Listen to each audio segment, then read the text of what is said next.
प्रत्यक्ष महाभारतातल्या यक्ष प्रश्नामध्ये युधिष्ठिरांनी आम्हाला उत्तर दिलं होतं. तर्को प्रतिष्ठा श्रुतयश्च भिन्ना नैको मुनी यस्य वशः प्रमाणम धर्मस्य तत्वं निहितं गुहायां महाजनो येन गतः स पंथा.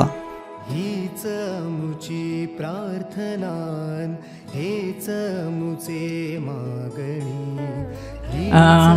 खाली बसलो होतो गप्पा मारत, तेव्हाच एक एक जण येऊन भेटत होते आणि खरोखरच अनेक वर्षांनी अनेक चेहरे ओळखलत का ताई असं म्हणत होते, पण नावासकट तुम्ही मला आठवत होतात आणि त्यावेळचे पण आणि आत्ताचे पण.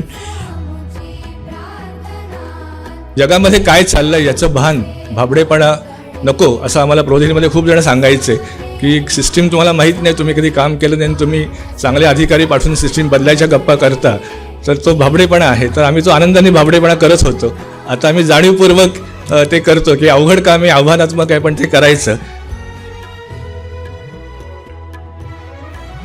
बाबा आमटेंच्या शब्दात मोती वेचताना जे साथीला होते त्यांना विसरणे शक्य आहे, अश्रू आणि घाम वेचताना जे साथीला होते त्यांना कसे विसरता येईल.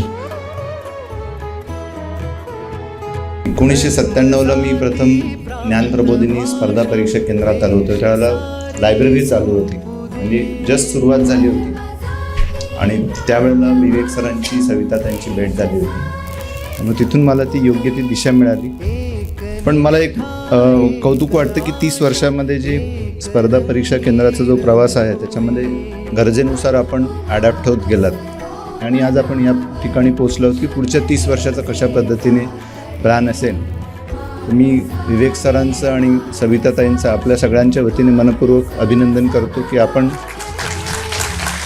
एक हाती हे सगळं सांभाळलेलं आहे.